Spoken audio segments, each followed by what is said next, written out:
I know you're tired. I know you're hurting. And I wish I could say something that was classy and inspirational. But that just wouldn't be our style. Pain heals. Chicks dig scars. Glory lasts forever.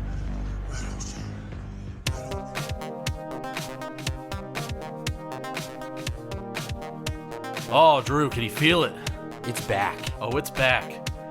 Who better than Shane Falco to lead us into the 2015 football season? That's right, it's a football podcast. It's back, and we're back. Welcome back to the Last Row podcast. My name is Drew, and as you heard him, my man Badway. Hello. Over there.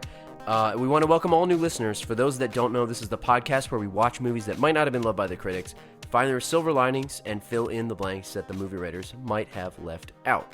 If you're looking for us on the web, it is thelastrowpodcast.com. Follow us on Twitter at thelastrowpod, facebook.com/thelastrowpod. We're on Google+, and head on out to iTunes if you haven't done so already. We just got a bunch of new reviews. Really appreciate everybody that took the time to go and leave us a 5-star review. If you haven't done so and you enjoy the show, please head on out. It really helps us out, and we really appreciate it.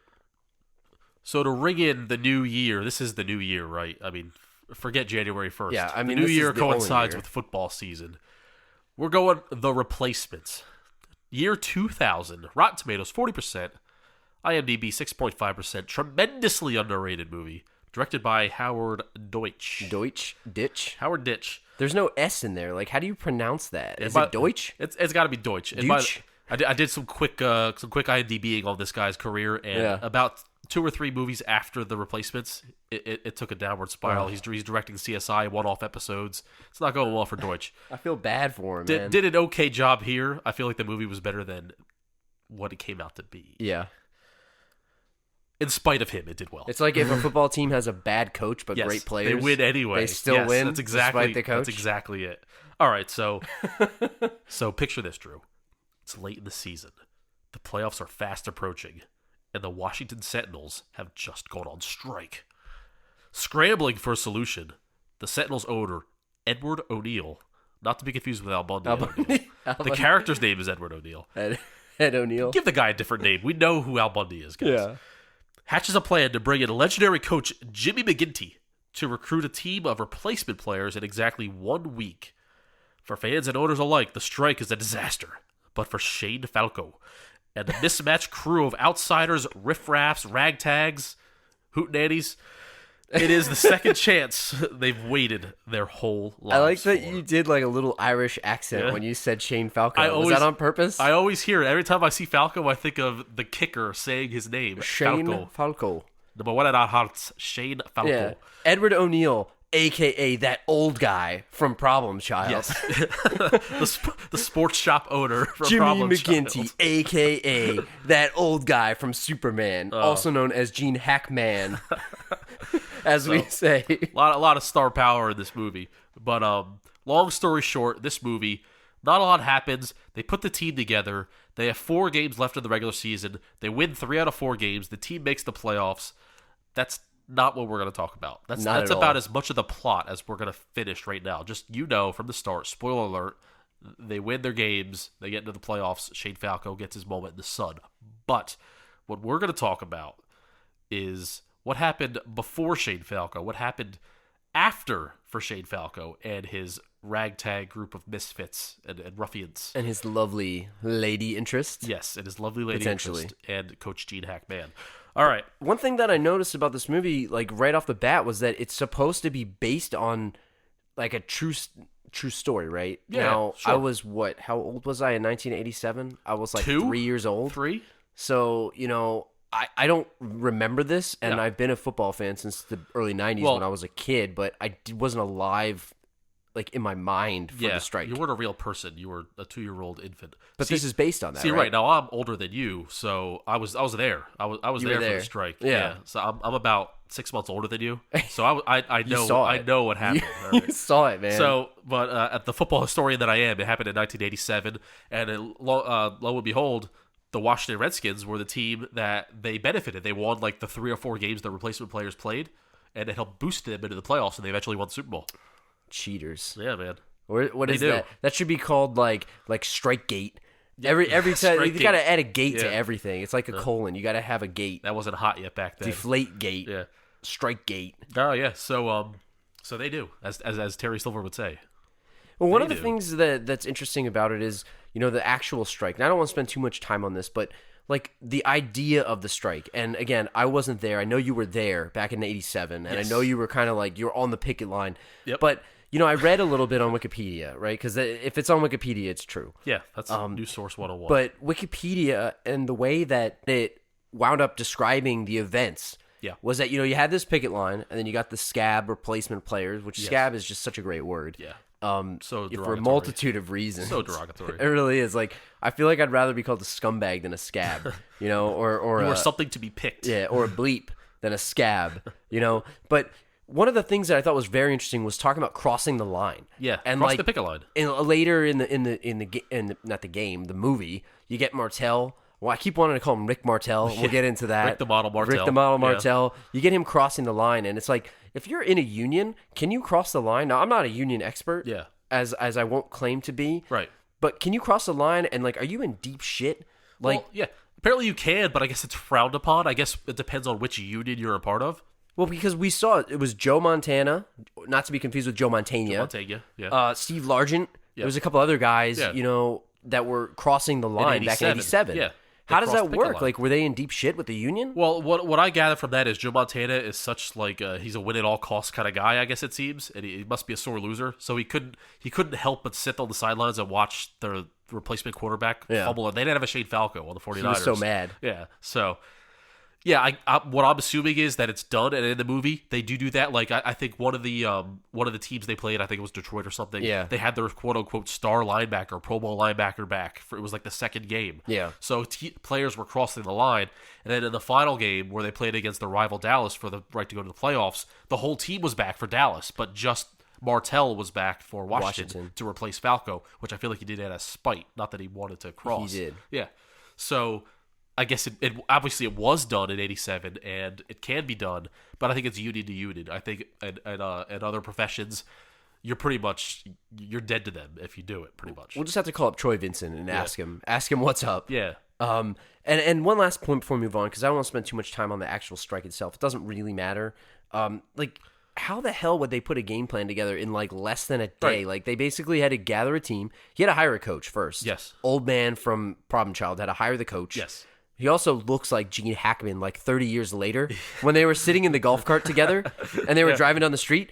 I'm like, they look like twins. He looks like he came back from the future. It's his grandpa. Yeah. Gene Hackman came back from the future and came back to like coach this team. That's it was a perfect way to himself. put it. He looked exactly like him. He looked like his dad or his grandpa. We got to do like a side by side and put it on Twitter. Yeah, we should. But the game planning, Yeah. I mean, what the hell, man? See, I don't know how other teams are running their operations, but this particular team in Washington that was put together, they shoddy. had a cop, they had a guy that was in jail, they had a college superstar football burnout, they had a Mick with a drinking problem in a bar. Can I not say that? Yeah, you can. It's all right. I won't cut it out. All right. Sorry. They have bodyguards with concealed weapons. Like they really have a ragtag group of people. Did other teams have this kind of ruffians, miscreants? And that's why, like, when the coaches came back, they were kind of like, "What are you doing? Sumo like, what's- wrestler? Just take guys from freaking XFL, man. from the Arena League.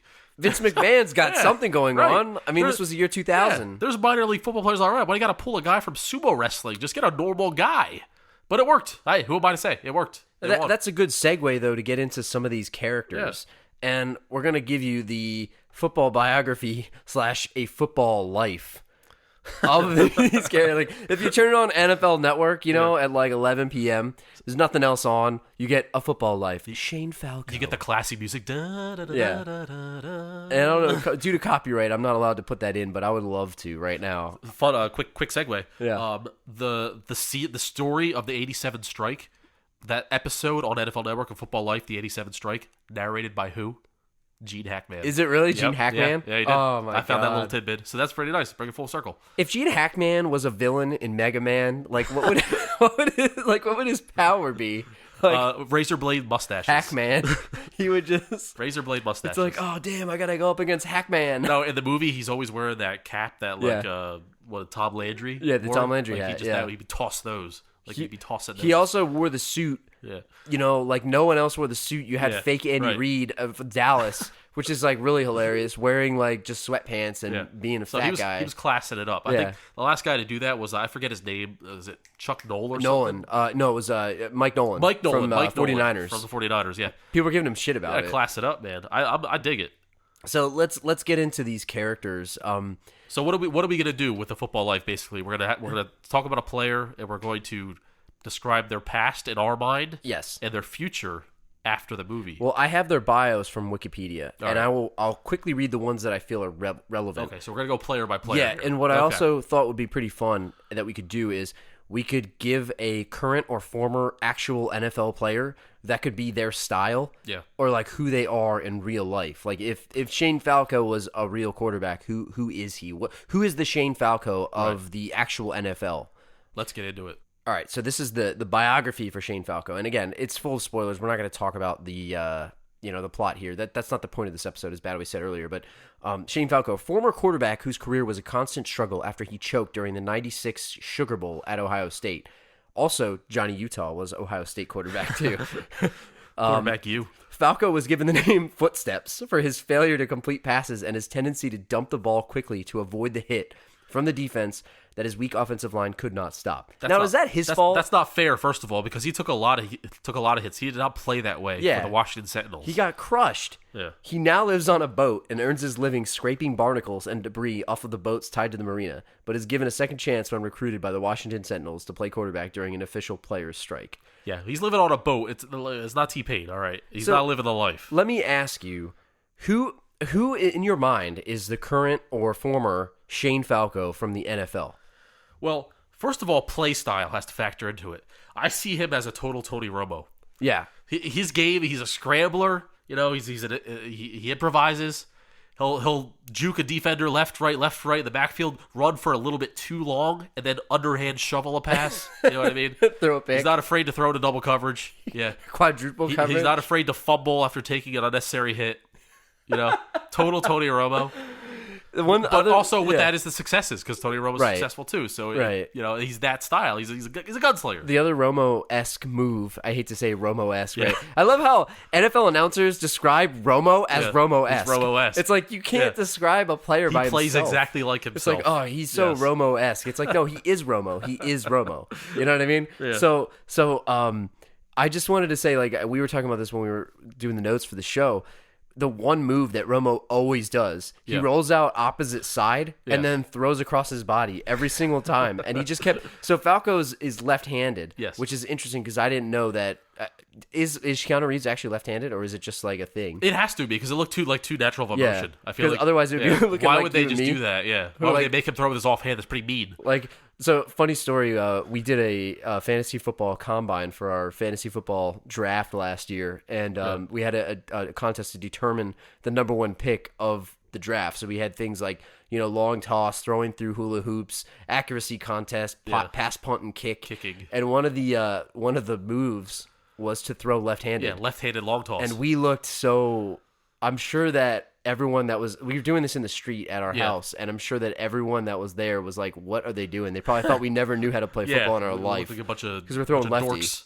Yeah. But yeah, he used to do that all the time. Yeah. And that's a small aside, but any other players? Well, I want to go back. So we're talking about Shane Falco. Yeah. Let's go back to that Sugar Bowl game that he just flubbed. So what the hell happened? We're under the assumption that Shane Falco was a superstar, top flight, number one pick quarterback. Gets the cold feet during the biggest game of his life, during the championship game, Ohio State versus. Did they say who it was? Was it USC? I don't remember. It doesn't matter. So he loses by 40 points. Still gets drafted. So bad. So and then we learned that also he was drafted high. They gave the keys to the offense right away. He didn't get to sit and learn. And then the team was depending on him, and he buckled under that pressure. He crumbled. He called it quicksand in one of the meetings. Yeah, for he fear. did. Poetic, man. So this guy has nothing but success up until that one game. And then the one game kind of defined his entire career. So now that he had a modicum of success after this 4-game stint as the Washington Sentinels quarterback, what do you think went for his future? Did he get any tryouts for the following season? I mean, the 2001 season. He had to because, I mean, you get like a guy like Dennis Dixon who still floats around the league. It's like he was a good college quarterback, but he's still floating around and he's still got an opportunity. Now, I'm guaranteeing that he got a tryout somewhere. Yeah. Because we know Martell sure as hell wasn't going to be on this team anymore. No. Because he blew it himself and they pretty much kicked him off. First of all, he crossed the picket line before his brothers. Yeah. So that's a violation right there. And I don't even know if the coach... They never even said what the hell happened with the coach. Yeah. He just got left and they asked for freaking Ed O'Neill, old man from Problem Child, brings back Gene Hackman. And, I don't know what happened with that. Like, he fired him before, too. Is this the worst owner ever? Like, we're going to get into some comparisons. But he's pretty out there. But, yeah, I like to think that Shane Falco definitely got a shot. But it's more of like a... Gordon Bombay? Yeah, I don't want to say Doug Flutie because that's too successful. Yeah. I feel like you would expose him if he got extended playing time. So this is like a flash in the pan. I'm thinking of, for current football's sake, I'm thinking of maybe like a Nick Foles situation. Yeah. Where he got thrown in, Vic got hurt for the Eagles. And he was good. He was good. He threw like 27 touchdowns, 2 interceptions. Yeah. Everybody thought he was the second coming of Joe Montana. Saint Nick. Yeah. And it just flat out, it didn't work out that as well the next year, and then all of a sudden he's traded. I think this is the same situation. It's lightning in a bottle. He's never going to put the stats up. He's Mark Sanchez, all right? Yes. He's Mark Sanchez. He's going to be, you can't expose him, best backup in the league, maybe, because he's got the moxie to lead a drive if your QB's hurt. Other than that, no thank you. And there's another guy that I think, kind of talking about USC quarterbacks. Yeah. He really reminds me of like a Matt Leinart, except he doesn't party as much. He's just hanging out on his boat. Right. But like, he does remind me of a Matt Leinart type. Yeah. Like Lefty the expectations were so big. That's high expectations. And he couldn't lead the team. Yeah. Another guy that I feel like the actual like current day him. Yes. Alex Smith. Alex Smith. Because he's not going to win you the game. No. And this is not a knock on Alex Smith. He's a good quarterback. It's just he's not going to win you a Super Bowl by himself. Put the team on my back, though. That kind of thing. He's not going to do it. I feel you on that. But I have a final question for you on Shane Falco before we move on.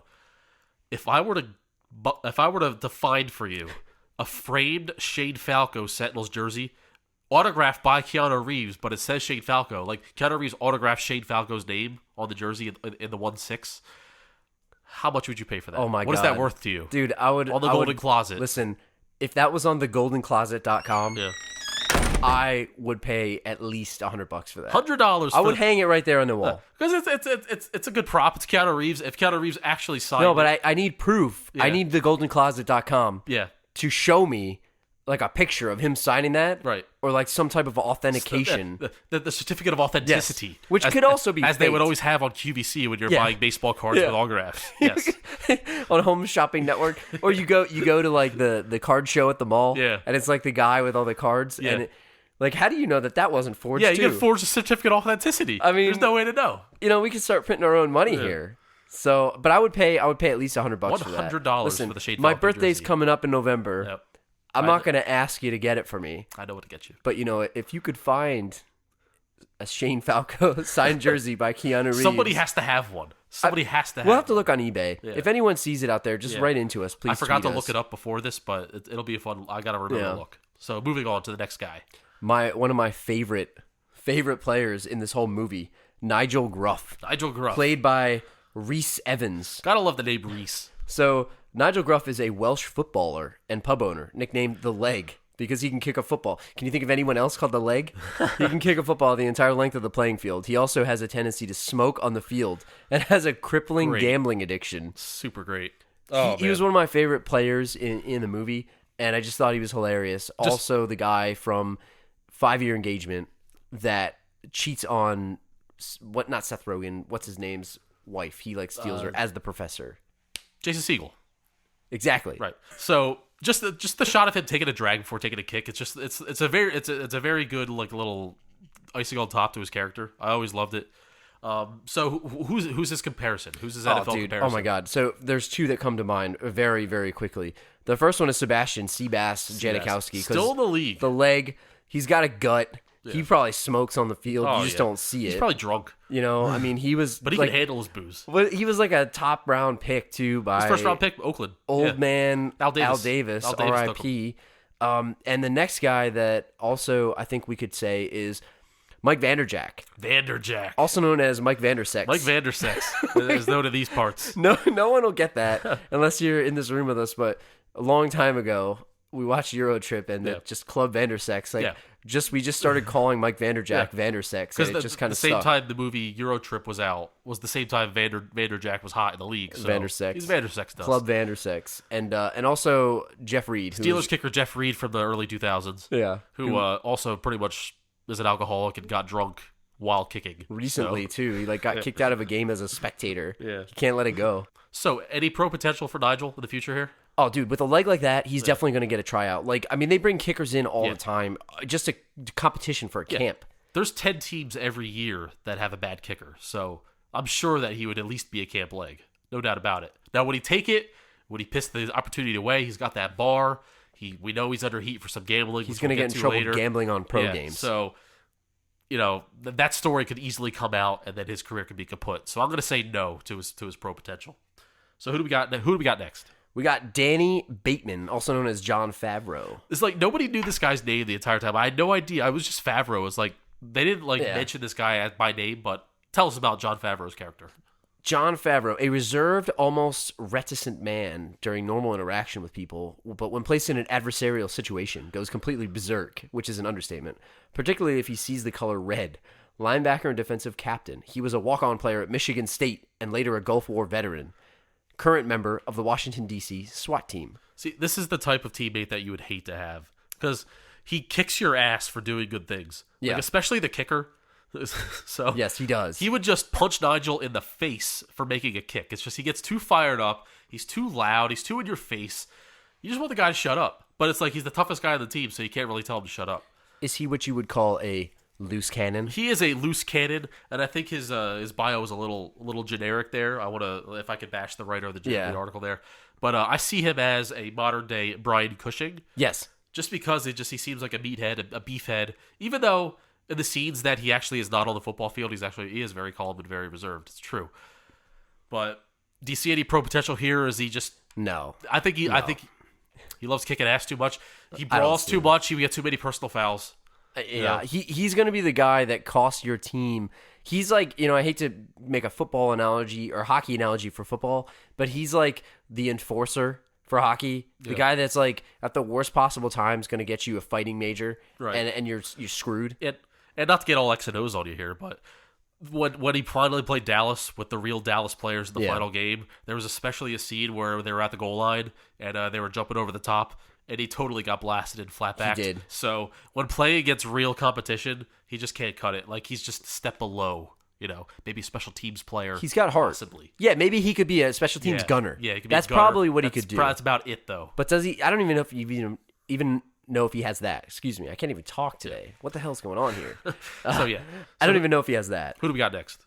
We got Earl Wilkinson, a.k.a. Ray Smith, who is a jail person. Jail person? He's in jail. I mean, and the governor pulls like a favor to get him out, which is like so ridiculous. Former star defensive back / kick returner serving a prison sentence for assaulting a police officer. He's allowed to play with permission of the governor of Maryland.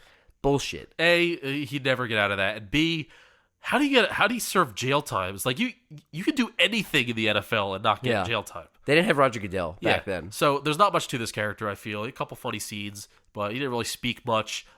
Player comp, who you say? Oh man, it's got to be Pac-Man Jones. That's obviously it's got to be Jones. him. But Pac-Man Jones didn't get himself locked up. See, he got himself suspended for the year. He got in trouble. Yeah, but this is really amateur hour to get yourself locked up. Like, what kind of lawyers is this guy dealing with? Like, pro players don't get locked up. Ray somebody. Lewis walked the streets after being complicit in a murder. It happens. So, other than that, I don't have too much to say about this guy. He's going back to jail. No future pro endeavors for this guy. Yeah, he's going to be old by the time he gets out. No Plaxico Burress comeback story for him. All right, so who we got next? So we got these two guys, which there's not much to say about them. Yeah. Jackson brothers. The Jackson brothers. Brothers and former offensive linemen turned bodyguards for rapper ODB, R.I.P. who only seem to excel when they play on the same team. Both of these players and brothers would have remained in the pros had it not been for one being traded, and then they both fell apart and left the pros. They're like bodyguards. That's it. See, I don't have much to say about these guys other than it's funny because currently there is a real-life situation of twins in the NBA that are going through the same thing. It's the Morris twins from Phoenix. They both signed a new contract to stay in Phoenix, but after they signed the contract, one of them was immediately traded to Detroit. It pissed the other brother off. Now the other brother was like basically holding out, saying, "I'm not going to play for you. You traded my brother away." Listen, I'm going to tell you something. I don't want to be like getting real with these two guys. But if it's not in your contract that says your brother's going to be on the team, or like it's a dual contract, right? I would never trust that. Can I say something? Go ahead. Grow up. Yeah, that's what I'm saying. Grow up and play the damn game. Get out of here. You're getting paid a lot more than I am. Stop it. So, are you looking to play? My brother's with me. Stop it. Play the damn game. Next up, we have we'll go through these pretty quick because we don't have much time for this. Clifford Franklin, also known as Orlando Jones, which is the actor Orlando Jones, and of the 7-Up commercials fame from the late 90s. Make 7-Up yours. A stock boy in a mini mart who can outrun anyone but cannot catch anything. Does it remind you of someone? Maybe a movie podcast we did a few months ago. Yeah, Hot Hands. Hot Hands from Little Giants. Yeah, it's like they ripped it right from this character. It's a ripoff. This dude's actual NFL counterpart. I know we didn't do it for a couple of these here.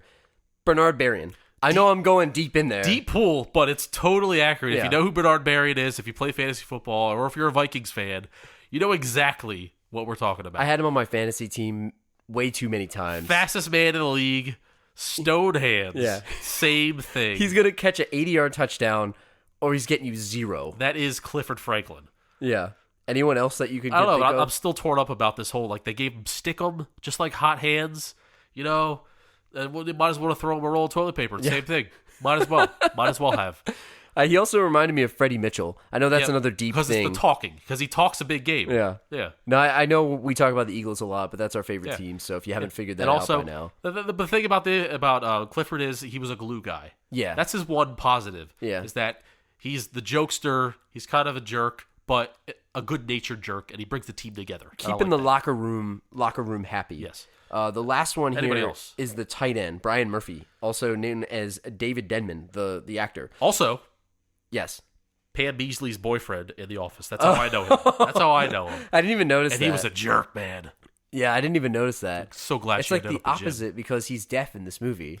So what, deaf people can't be jerks? So a tight end who would have been a first-round draft pick had he not been born deaf ends up playing a major role in the team both on the field and off, scoring the game-winning touchdown and sparking the conversation that sparks a bar fight. We need to edit that sentence. He sparks the conversation that sparks the bar fight. Come on, man. Thesaurus.com, man. Come on. Now, I see the player comp, and it's hilarious. Yes. What do we have for player comp? So the only one that I could think of, because I don't know any deaf tight ends in the league, or any tight ends that look like him. I mean, maybe you could go Jason Witten, but I think he's too red. Yeah. Like his face is too red. Yeah, Jason Witten's too red. Yeah. I put Siren from American Gladiators. Not to be insensitive, but seriously, hell of an athlete. You remember American Gladiators? The guy, the referee, and it was the referee. It was always the same guy. Yeah. You know, contestants ready, gladiators ready, and he'd blow the whistle. So when Cyber's up there on the joust thing, he would have to have this elaborate hand signal to say, "Okay, you may now hit this person in the head." Yeah. So it's it's the same thing. So yes, Siren is the perfect comp. Both hell of athletes. Yes. Let's move on to some of the other characters in this movie, and we can go through some of these pretty quickly. But the first one that we kind of wanted to touch on was Old Man Ed O'Neill. Old Man Ed O'Neill. We touched on him for the most part in the beginning. What do you think about this guy? Well, he's definitely a two-timer. What did Wikipedia say? Owner of the Washington Sentinels, O'Neill is the epitome of the double-talking, manipulative businessman who is only interested in accolades and doesn't think twice about reneging on a deal if it will earn him more of a desirable result. I think that's a little unfair because it's just win, baby. He's trying to win. It's Al Davis. It's just win, baby. It's Jerry Jones. Jerry wants to win by any means necessary. And hey, if his hot shot quarterback, he doesn't know what's going on in that locker room. Right. So as far as he sees it, hey, the best quarterback in the league just came back on my team. He just crossed the picket line. Let's put him in over this scrub that just played 3 games, barely won. Up to this point, now let me just say, let me be real here. Up to this point, Falco did not really prove much of anything. He didn't really They do won anything. one game because of a 65-yard field goal. They won another game because... breaking it down. Yeah. Well, the other game he lost because he changed the play because he was too scared to throw the ball into the end zone. And the third game he won off of a busted fumble-rooski, I believe. Pretty much. Yeah. So what is Shane Falco show? If we had a stat line for Shane Falco right now, I'm thinking like the first game, he was like 10 of 22 for 122 yards, 1 touchdown, 3 interceptions, lost the game. And a fumble. Second game, 10 for 17, 1 touchdown, 2 interceptions, and the rushing touchdown. Third game, 9 for 22.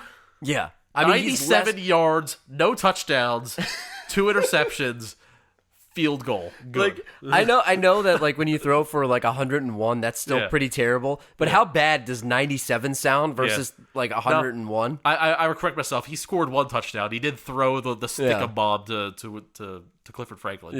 But I digress. So yeah, Martell should have been in that game, even though they needed the heart. It was true. Hackman was right. But I guess what we're trying to say for the case against the owner is he told Hackman he could do what he wanted with the team.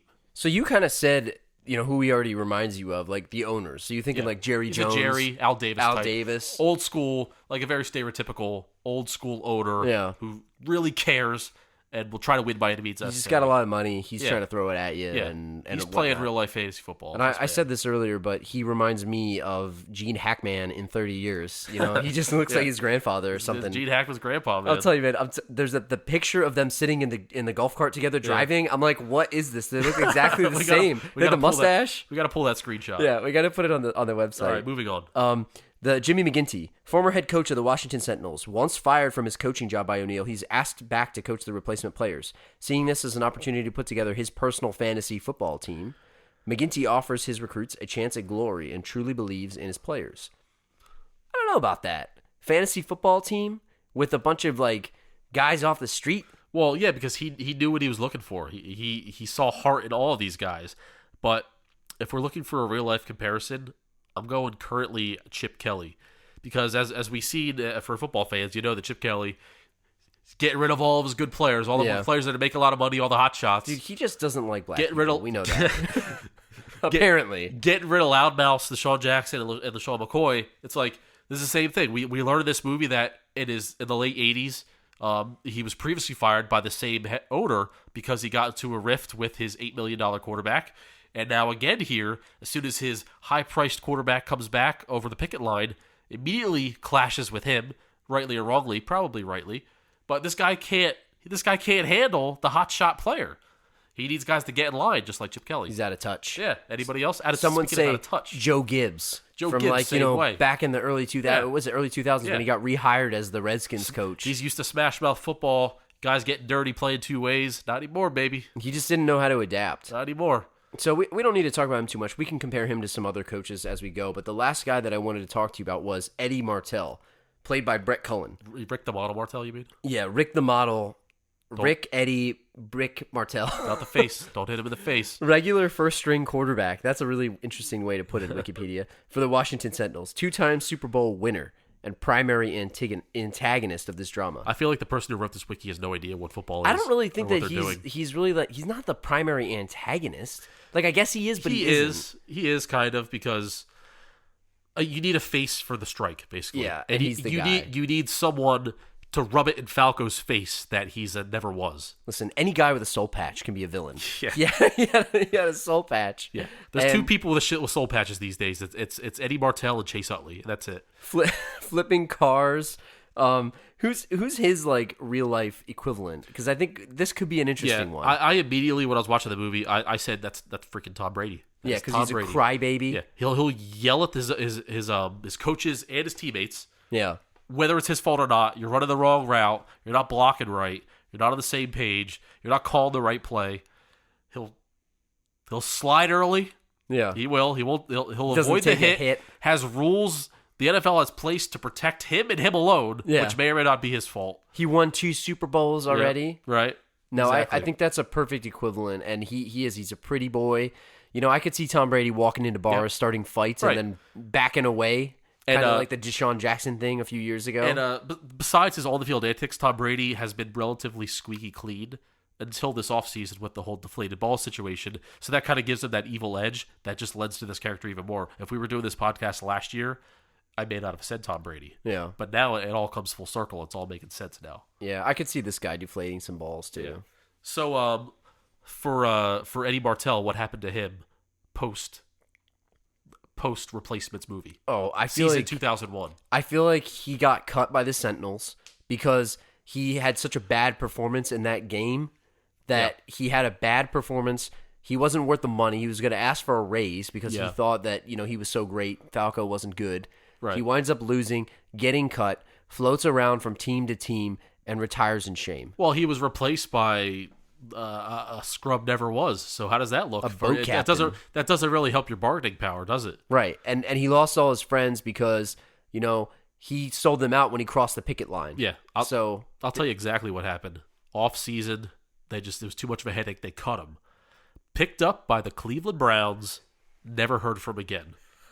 Started 8 games for them until they gave up and started the rookie quarterback they drafted in the first round. It just reminds me of when, and it's not even a good comparison, but when Jeff Garcia got cut by the Niners back in the day, and then he winds up going to Cleveland, and they were awful.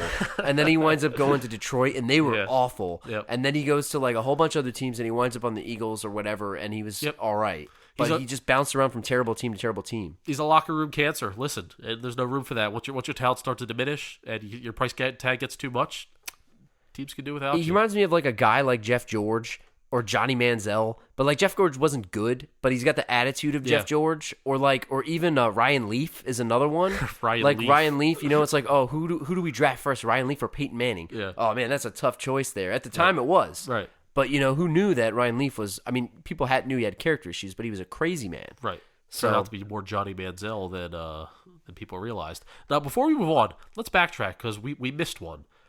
We missed Coach McGinty.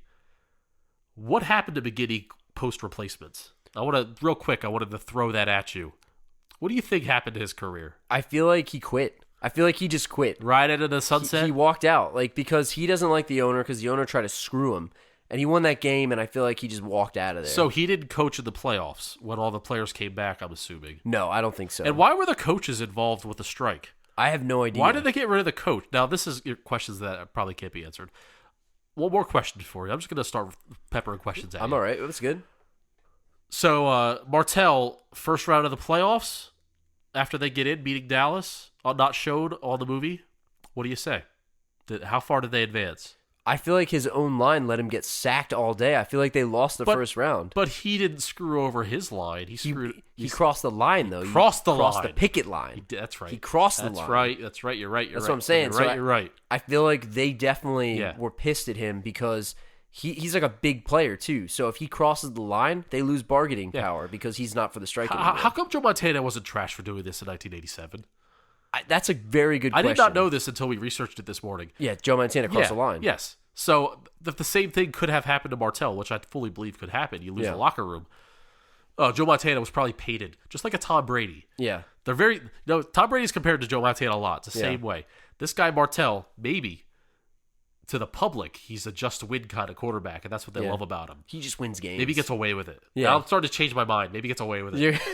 So he's not a jerk. I think he made it to the NFC Championship game. Yeah. And he was ousted by the San Francisco 49ers, led by Steve Young at the time. All right. There you go. Moving on. Oh, man. Let's talk about them cheerleaders. One quick point about the cheerleaders that I just want to get through because it's not really worth having a whole conversation about, but, why were they part of the strike? They were part of the strike. It doesn't make any sense. It doesn't make any sense at all. So everybody left. The concession stand people What left. the hell? The security guards. Are they all part of this union? Now, maybe I'm wrong. But they're stadium workers, basically. Is it like the replacement refs, back in a couple years ago when they, got high school and college refs that didn't know what they were doing? They're all part of the different entity. They would not have lost the cheerleaders. Now, since they did lose the cheerleaders, got to get some strippers in there, right? Yeah, that's what they did. Logically, you got to get some strippers. But I felt like, for making it the strippers, I'm thinking about other football movies like The Longest Yard and all that stuff, where it's they have, Tracy Morgan is the jailhouse bitches. Yeah, the jailhouse bitch or whatever. And what I was thinking about with these strippers is they played it pretty tame, Right. for having strippers. Like, they did a couple provocative dances. PG-13, maybe. But that was it. PG-13. But I've seen worse in a PG-13. Now, I'm not asking to see some skin here, but I'm just saying. There was no lesbian kiss because maybe it was year 2000. Right. Maybe we're not ready for that. Yeah. In a safe, studio movie. Right. They weren't ready to take the risk. You could do that on an indie film in the year 2000. And then nowadays, all bets are off. You can show whatever you want, and everybody's fine with it. But in the year 2000, maybe the studios thought people aren't ready for that yet. Now, let me ask you a question about the tryouts. Yes. So that girl was like, she was in over her head. She couldn't find anybody that was worth it. Montage, and it's sad. If this It's a sad movie was montage. today,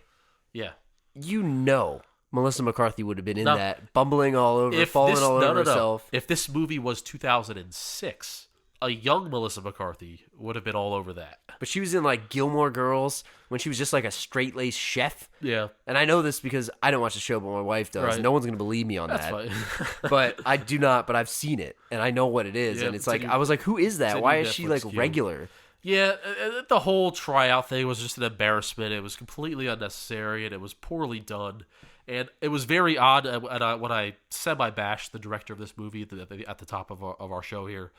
I thought some of the editing was really strange. Yeah. They would do like cuts from football scene to coach reacting on the sideline to cheerleaders doing a move, and they would just juggle them, and it would be really fast, and it would just, a lot of it wouldn't make any sense. And it was like an excuse to show the cheerleaders, even though they weren't even doing anything. As you said, nothing provocative, nothing to advance the story, not even to add to the excitement of the game. It was really weird. Yeah, I totally agree. And we were talking with a couple people on Periscope, actually. I know that we said that last week, that it was a failed experiment. Yeah. But we actually did. We had some people on Periscope, and they had also pointed out that the cuts just seemed really off. Like, especially with the stuff that you were just talking about. It just seemed really odd. And going off on the tangent real quick, I want to complain about every football movie ever I'm talking about. Not just this movie. Every football movie ever. This happens where they mess it up in editing, where they show the scoreboard of the game, and it shows like we're in the third quarter and it's 10-7 with 10 minutes to go, right? So, and then they'll cut and they'll show plays from the game, and then in the background you can see the scoreboard in the background of a long shot of a play, and the scoreboard will show 3-0 in the second quarter, 6 minutes to go. Like, they never sync it correctly. It's not. And sometimes like they'll have Shane Falco in the huddle, and it's like, oh man, it's 3rd and 20 from inside our own 10-yard line. We got to get a play or whatever. And so they'll do that in the huddle, and then they'll show the players coming to the line, and they'll show the ball like inches from the goal line. Yeah. Like they're coming up on a goal line play, and then they'll do the wide shot again, and then it'll be where they're supposed to be. Yeah. It'll be where they're supposed to be. So it's like they always screw that up in editing. Now, I don't know every shot's expensive. I get it, but could you tighten that up a little bit? Football movies, all football movies ever, please. To that point, I'd be curious to go back to like a movie like Friday Night Lights, which is actually like cinematically. They do it there too. Do they? I didn't know. I didn't notice because in the TV show and Friday Night Lights and Any Given Sunday, Varsity Blues. Well, they do it a lot in Varsity Blues. Now, is that the challenge of just shooting a football movie? Because I was even thinking, like, how are they having these guys run plays? Like, did they get extras that were real football players that actually know how to run these plays? I think so. I think that's how they do it. Because it's like, how do you get a bunch of actors to run plays? Like, and a lot of these scenes in this movie, in Replacements, was pretty good. Like, the football action was pretty realistic with the blocking and all that. But I believe that's it. I think you're right. I think it's extras. It seems like that football, part. Yeah, football extras. That aspect of it is pretty good. So moving on, I know we only have a few minutes here before we want to get to our last couple topics, but we just kind of noticed some movie tropes in this film. And, obviously they're called tropes for a reason. They're in everything. But a couple of the things that we saw, and like one of my favorite tropes is like the fight, right? So you got to have a fight. Like, you got the scabs versus the full timers, and you got to have this brawl. And it just reminded me so much of Roadhouse. Like, it was just an all out, just dragging guys across the table with glass everywhere. One question for you, Drew. Ask me. WWDD. What would Dalton do? Dude, with all these football players, he would have just been nice, man. I don't know. He would have broke the rules, man. He would have broke the rules because that was like too much of a brawl. Yeah, like that was like before Dalton even showed up to the double deuce. Yeah, it wasn't rowdy. They made it rowdy. They needed Wade Garrett. He would not have been employed at the end zone. The bar was called the end zone. Yeah, where they always partied after the game. Also was an adult establishment at, I think, a college that we both went to. Yes. I'm pretty sure that Yes, there it was was an adult establishment Yes, it called was. that. Yes, it And it was. was like way off campus. Yeah. But you got to love the double entendre, Yes. if that's so to speak, you Right. know, the name, the end zone. So I wasn't sure when they first showed it if it was a bar or a strip club. Right. But it did remind me of a certain establishment. But don't these guys have anything better to do than to just rag Shane Falco all the time? Like they're on strike. Like they should be taking a vacation. Like Yeah.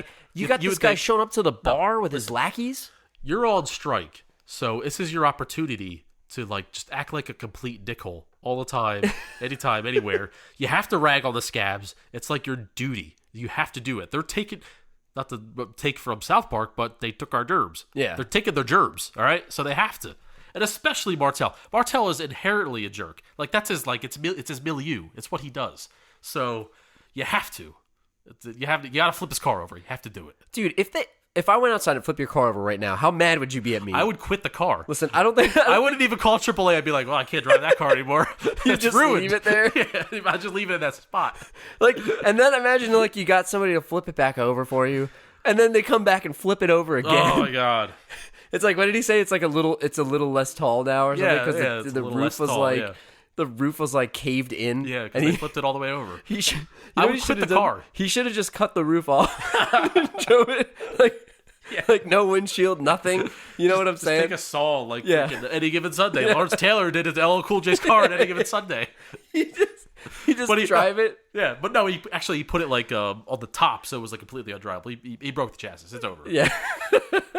I mean, they did some pretty mean shit to this guy. I mean, Yeah. they really messed him up, and he took it in stride. Cool character. And that's the other thing I want to talk to you about. It's like, you know, without getting too much into it, but how the hell was he a choke artist if he was so damn cool? He was always cool under pressure, especially when getting ragged by Martel. I mean, they were kicking his ass. Yeah. And he wound up throwing the punch, which was pretty awesome, actually. Well, you know what? I'm going to get into the mind of Shane Falco.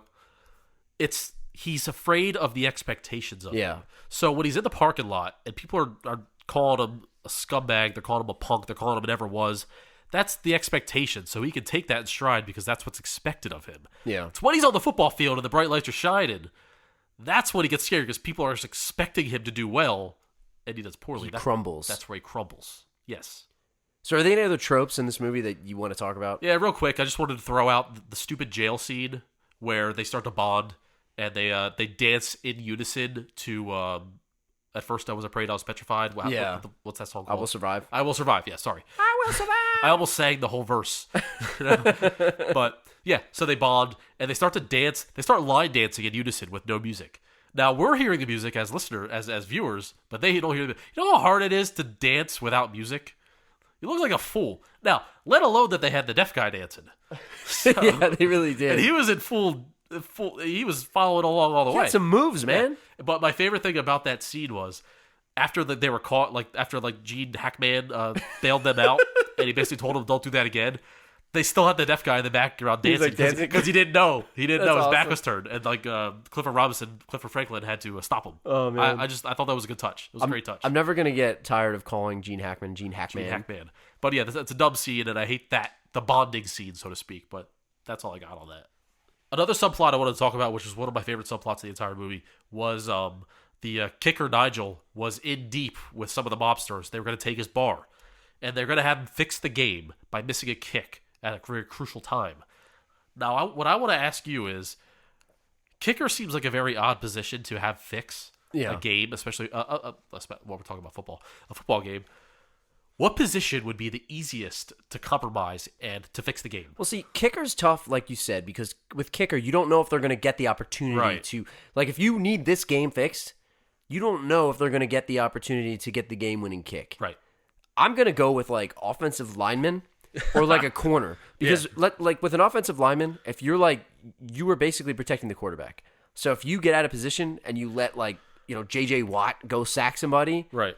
Then you can easily do that without, you know, maybe the coach called a bad game plan, maybe you missed a block. It's not as obvious, and they're not going to come for you getting the fix. The same with corner, because with corner, you can let him burn by you a little bit. You can it's like, you know, in Major League with Dorn. Yeah. When Dorn misses the catch. He olays the catch. Yeah, Yeah, he olays the catch. It's like, it's not, you know, Wild Thing knew he did it. Yeah. everyone else knew he did it, but the fans didn't know that he did it. Right. It was very inconspicuous. And I feel like offensive lineman or corner. What are yours? I agree with you because lineman, you get your quarterback crushed. And if your quarterback gets injured, the backup might not be so good. Who's Shane Falco's backup? Oh my God. They didn't even have one. Right? Exactly. It's probably it's the receiver because that's how it is. You compromise those Jackson brothers. Listen, they can be bought. I know. Yeah, they can be bought.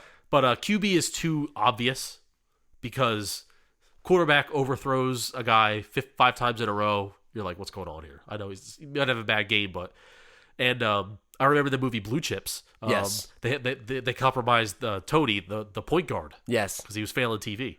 I love that movie.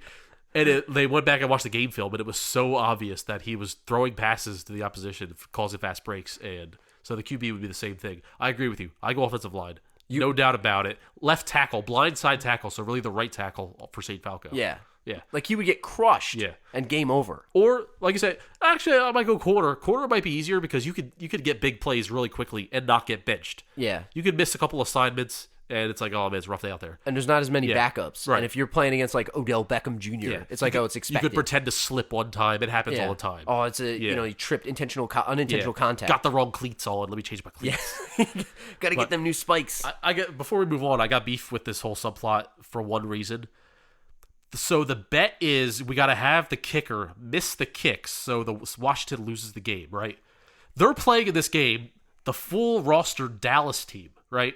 So they have to be they're easily underdogs. At least 10-point underdogs. Absolutely. And it was a close game at the time. So even if he misses the kick, Dallas still wins by 3 or 2. I forget what the score was. They're going to cover. Dallas will cover. And if you bet on Dallas to win, it's a sucker's bet because the money line is probably at least minus 800, possibly into the thousands. So, which basically, in layman's terms, you have to put up $800 to win $100 back. So, you'd be an idiot to play that. So how much they would have to put up like $1 million to get back $100K, and that's not even that's just putting it basically. And who knows what the real thing is? I don't want to call them out, but they look like a bunch of idiots. They look like a bunch of idiots out there. Let's be serious. The mob is smart. They're not these idiots. Right. So the real thing would be Nigel would tell them, listen, I know we're going to win this game. We're a lot better than people think. Take Washington to win on the money line. I'll nail this 65-yarder. We'll go into overtime. We're going to beat them. That's the bet. The bet is the bet for Washington because it's all or nothing. It's a huge payoff. He's smoking his cigarette on the field. But hey, obviously we don't have big-time gamblers right in this movie, and, they could have called me. They should have called us. They didn't. So all right. A couple more things before we sign off. This is a football movie, and we've talked a little bit about football movies in general. Real quick, what are some of your other favorites? And I know we talked about we talked about some of them already. But what's your favorite? What's your top? Love the 3? Sports movie, all sports movies. But if we're going football movies, my favorite might have to be Varsity Blues. Yeah. Now it's not the best movie, but I love it. I love everything about it. I love the box, Lance Harbor. You gotta love Billy Bob. It's got the beak, man. Yep. You got Coach Kilmer crushing people. Any Given Sunday, obviously Al Pacino. Greatest speech of all time. It is in a movie, in a possibly. Sports movie, of course. Yeah, star-studded, very realistic. Oliver Stone shot it, very realistic. Friday Night Lights, great movie, better show. I just started watching the show actually, and I'm loving it. We did Little Giants. Yeah, we did. Great movie. Shameless plug. Also, doesn't get a lot of credit because it's borderline chick flick. Jerry Maguire. Yeah, Jerry Maguire is a great movie. I don't care what anyone says. You could waffle back and forth on if it's a football movie or not, but I consider it a football movie, and I love it. I love Jerry Maguire. It's a great movie. I'd watch it anytime it's on. Listen, I'm a fan of Tom Cruise. It's on TBS every other day. Crazy or not, we're fans. Anything that I left out that you may enjoy?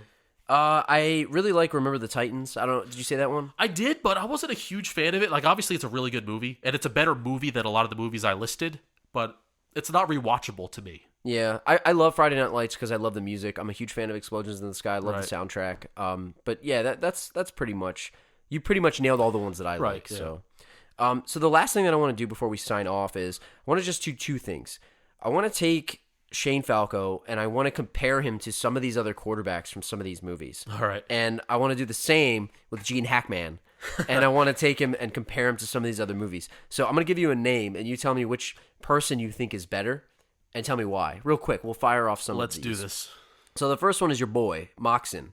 Moxon versus Falco. I know off the this bat. is like high school versus pros or semi-pro. Well, that's why I have to go on potential here. Yeah. So we're going who's better. Yes. You see, okay, so I noticed I rattled off all Falco's weaknesses in the past here about his propensity to the clutch, he improvises plays to a fault sometimes, and the fact that he had a shot in the pros and he totally blew it. Now Moxie, on the other hand, does not have the heart for the game. He signed up. He's on the third string. Yeah. He had no intentions of starting. The first two guys in front of him got hurt, including his best friend Lance Harbor, who was destined for Florida State. So, R.I.P. yeah. So, oh yeah, that's right. Damn. R.I.P. Man. You just put It's us too at soon. damn. Sorry. So the Mox has all the intangibles. He has a cannon for an arm, a much stronger arm than Falco, but he doesn't have the heart. He doesn't have a will to win. He wants to go to Brown. Do you know any football players come out of Brown and go to the pros? I can't. Does name Brown any of them. have a football team? Yeah, I wasn't. I can't name any specific players. I don't you think know? Brown even has a football team. They probably do. No, they do. They definitely do. I'm going I know somebody Falco. that played I'm going there. Falco all the way because Moxon doesn't care about the game enough. Next. I'll give you two. So this is the dynamic duo. I'll give you first Dennis Quaid, a.k.a. Jack Rooney, old man quarterback name. Oh, man, bad back. Jack He's a legend. Rooney sounds like he's 75 years old. For the Miami Sharks. For the Miami Sharks, and also Willie Beeman. Do lump them together. Steve and Willie Beeman. So do I get the best of both worlds? Yeah, Or- give me the combination of two of them.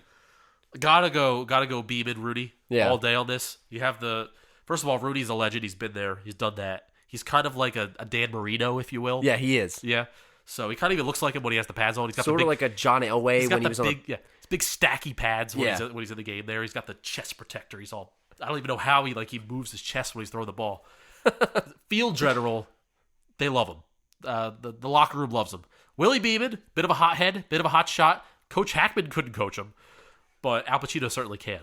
And he's the type of guy that never got a shot. Once he finally got a shot, took it and ran with it. And he also has the will to win, and he also has that constant chip on your shoulder. Yeah. Especially when the coaches were trying to make him a DB back in the day. He doesn't like that shit. Going Willie Beeman and Quaid, both by themselves and together, better than Falco. No question about it. I'll give you the last couple here pretty quick. We'll do two of these. Paul Crewe from The Longest Yard. Adam Sandler, Paul Crewe. Yeah. Not Burt Reynolds, Paul Crewe. Paul Crewe was a very successful pro quarterback, but he turned into a bit of a drug. He got himself into trouble and went to jail. Falco is more reliable, but he doesn't have the flat skill. I'm going Falco on this one only because he's got the heart of the game. And he's not in jail. For a quarterback, that's like intangible number one is more important than skill. Yeah. So I'm going Falco. So did I just pull a blasphemy like the way that we do the Karate Kid? Like, did I just piss off everybody that had came out with The Longest Yard that was like the original? Yeah. Where like I get mad when people refer to the Karate Kid as the one with Jaden Smith in it. Yeah. Like the Karate Kid. No, that one? Yeah. The longest yard is Adam Sandler. It's to like- us. Oh, you just completely exposed our. I know. Yeah. That's what I mean. I feel bad about it. Yeah, no, it never hit me until Because right now. I get frustrated when people say the Karate Kid and they're talking about the remake. It's Yeah. like, no, not that one. Nope. Like I'm all the thinking- kids that we know. Thinking of Adam Sandler, Tracy Morgan, and Chris Rock. So, real quick, what about Cush from Jerry Maguire? We talked about Jerry Maguire. I don't Potential know. again, right? I don't know if we ever see Cush play. No. Maybe there's a quick highlight or something, but I don't know. He's got a weasel for an agent, but you can't hold that against him. Yeah. Very highly touted out of college. I can't think of the school he went to. I want to say Michigan State, but I'm not 100% sure. Sounds about right. Yeah. Falco, see, Cush didn't have a meltdown in the Sugar Bowl.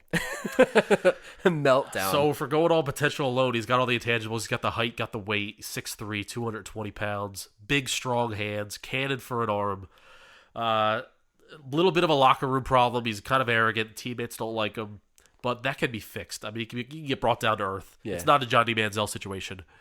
You need Al Pacino to coach him up. With the lack of failure in his championship matches and in his college career, I'm gonna go Cush. Plus, he's got a good name, Cush. The other thing that I thought was funny about Falco, and we probably should have said this earlier, was like he was like, yeah, I got 3 concussions, and I was like, I thought he meant like he got 3 concussions in the Sugar Bowl In one game. in one game. Damn, this brain is fried. I shouldn't have laughed about it, but like I thought that's what he meant. Like he got 3 concussions in the game. So I'm just gonna. How about Lucas Black from Friday Night Lights? Stop it. Mike Winchell. Stop it. We're Now, not having that conversation. This is a point of contention for me. I can't take any quarterback seriously that has a number above 19. if you have a number 20 like he was, 20. get the hell out of here. Was it the Michigan guy? Was it Devin Gardner? He had like 96 or something. Yeah, get out of here. Yeah, get yourself a real number. I don't care. Get out of here. Get a real number, 19 or lower. Even 19's. I'm not putting those two guys in the same sentence. That's what I'm saying. Yeah. And then maybe Scott Bakula from Unnecessary Roughness. Pull the necessary roughness card on me. Scott Bakula. Oh man! For those listening, if you have not seen Necessary Roughness, it's basically Scott Bakula as a 30-plus-year-old who has a year of eligibility left in his college career. So he goes back to school to coach to QB with a bunch of college kids. Oh, we should do that movie at some point. Movie. We should do that one. Oh man, I'm going Bakula just because his name's Bakula. What about Junior from Little Giants? Talk about potential. Now, I had complained about Junior in our Little Giants podcast about him not stepping up to be a man and try out for the Cowboys, which he should have done a long time ago. Yeah. Instead, he lowered his standards and went with a lesser team, which is commendable that, he's trying and all that, but he doesn't have the heart. Again, he doesn't have the heart. Falco does Falco all day, every day. So let's talk about the coaches. Let's compare him to Coach Hackman. As you're drinking something, I thought you were going to spit it out. No. What about Coach D'Amato? We're talking about Al Pacino from Any Given Sunday. All right, D'Amato versus McGinty. Yeah. D'Amato all day. Yeah, me too. It's not even a contest. No, Hackman himself had a lot of very inspirational speeches, but he doesn't have the speech. Yeah. And plus, D'Amato has seen it all. He has his troubles with ownership, just like McGinty, from the old man all the way through to Cameron Diaz, the daughter who thinks she runs the world. That whole thing. He's seen it all. He's coached it all, 20-plus years, still firing, making the shrewd move to switch, to go to the expansion team. I can't think of the city. It's bugging me that I can't think of the city. I know, yeah. But he stole Willie Beeman out from under Miami, too, with free agency signing. Got to go D'Amato. He's got GM potential. Also. He does. He has GM potential. Yeah. And how many supercuts when YouTube first came out, like of highlight reels of it's either a hip hop track. Yep. Like when you're looking up supercuts of like highlights of old players, you either get. Remember we were watching this recently. We were watching McNabb highlights. What they put on? It was like I will remember. It doesn't fit highlights. Like I remember them. It was like a funeral. Like he died. Like so dude, sad. It's always a hip hop song or or it's like Breaking Benjamin or like Disturbed. Yeah. Like some like hardcore band. Right. And then you get that song was so out of place. Like watching McNabb highlights, go look it up on YouTube. Yeah. It's out there. It's this song like the saddest damn song. It's like the freaking song you see to adopt a pet on TV. It's like the saddest commercial ever. So anyway, they use that speech from Any Given Sunday for every type of highlight reel ever. It's fine. It works. So last couple here. What about Coach Kilmer, John Voight? Coach Kilmer, it only works in high school. Yeah. You can only yell at teenagers like that, and they are scared of you. Because even when you're in college, you can have a hard-ass coach, but they're not going to be scared of you like a high schooler will be. Because he'll cut your ass, son, and then your college career is over. I'm going to go Hackman just because you got to be a player's coach. In my opinion, the day of the hardcore coach is past us, I believe, or at least I think it cycles. Yeah. And I think we need a player's coach. And Hackman can be hard when he needs to. What about the O'Shea brothers? From Both combined? Little Giants. Danny's like annexation of Puerto Rico savvy, even though he really stole it from the kid. Yeah. And, Ed O'Neill, Al Bundy's like tenacity. Yeah. You got to go O'Shea brothers. Because of the combination. Yeah, just because of the combination of the two. Because Moranis doesn't really know anything about football, but that's okay because he can relate to people. Yeah. He can be the player's coach. He's the player's coach. He can be the player's coach. While Al Bundy over there could be the hard ass, and the combined is the perfect coach. It reminds me of Chris Traeger. It's almost not fair. Chris Traeger and what's his name? Ben Wyatt. And Ben Wyatt. When it's like Ben Wyatt cuts him, like Chris Traeger builds him up. Yeah. And Ben Wyatt comes in and cuts him down. Cuts him down with reality. That's exactly that. Yeah. So yeah, I'd like to think that the super little league team that they coached the following year after Little Giants, it was a straight undefeated season because it's best of both worlds. Yeah. So that about wraps it up. Is there anything else you want to talk about when you think about the replacements? Oh, yeah. I wanted to say this earlier at the top of the show. I forgot. We're in a bunch of fantasy leagues, a couple fantasy leagues, and one of the leagues our friend created, Frank, he lives in D.C., created this league and actually made the trophy of the league, the Shane Falco Memorial Trophy. And the winner gets it every year. And actually, I'm in possession of this trophy I am right jealous now. of this trophy. I'll have to tweet a picture of it. Yeah, actually, please do, because it's be awesome. it with my smiling face. I'm pretty sure you took a picture before we had our draft and sent a picture of you sleeping Yes, with it. yes. You It's know, always like the quiet Egon ones. Spengler and the slime It's always the quiet ones. to the rest of the league. So all the trophy is a plate of a picture of Shane Falco, like a kind of like lasered on. I don't know, Yeah. however you say it. And, It's pretty awesome. And it's got the quote on there, the quote from the top of the show: "Pain heals, chicks dig scars, glory lasts forever."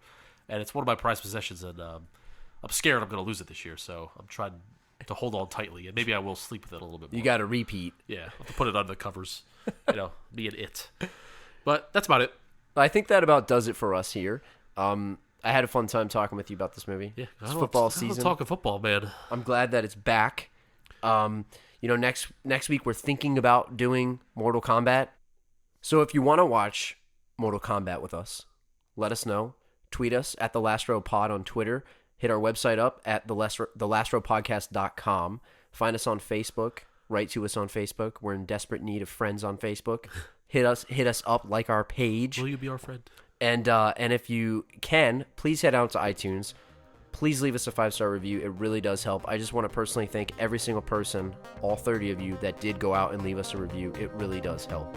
So thank you very much. And on that note, we will see you guys next time. See ya.